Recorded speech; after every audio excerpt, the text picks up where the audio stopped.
ಶ್ರೀಮಂತರ 3 ಸೂತ್ರಗಳು. ಶ್ರೀಮಂತರಾಗುವ 3 ಸೂತ್ರಗಳು ಯಾವುವು? ತೊಡಗಿಸು, ಬಳಸು, ಉಳಿಸು. ತೊಡಗಿಸು ಎಲ್ಲಿ?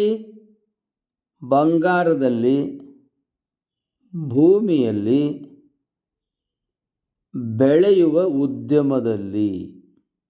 ಇಲ್ಲಿ ತೊಡಗಿಸಿದರೆ ಅದು ಹಣ ಬೆಳೀತಾ ಹೋಗಬೇಕು.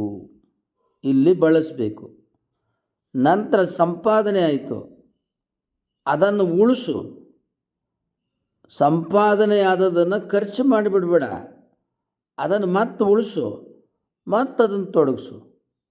ಇದು ಈ ದೇಶದಲ್ಲಿ ಏನು ಗುಜರಾತದಿಂದ ಅಂದರೆ ಸೌರಾಷ್ಟ್ರ ಅಂತ ಹೇಳ್ತಿದ್ರಲ್ಲ, ಅಲ್ಲಿಂದ ಬಂದ್ರಲ್ಲ ಯಾರು ಸೇಟುಗಳು, ವ್ಯಾಪಾರಸ್ಥರು, ಅವ್ರೇನು ಮಾಡ್ತಾ ಇದ್ದದ್ದು ಅಂದರೆ ಹಣವನ್ನು ತೊಡಗಿಸ್ತಿದ್ರು.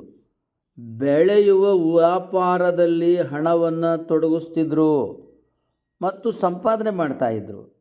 ಸಂಪಾದನೆ ಮಾಡಿ ಬಂದ ಲಾಭವನ್ನು ಮತ್ತು ಅಸಲನ್ನು ಮತ್ತೆ ತೊಡಗಿಸ್ತಿದ್ರು, ಅಂದರೆ ಉಳಿಸ್ತಿದ್ರು. ತೊಡಗಿಸು, ಬಳಸು, ಉಳಿಸು, ಇವು ಶ್ರೀಮಂತರಾಗುವ 3 ಸೂತ್ರಗಳು.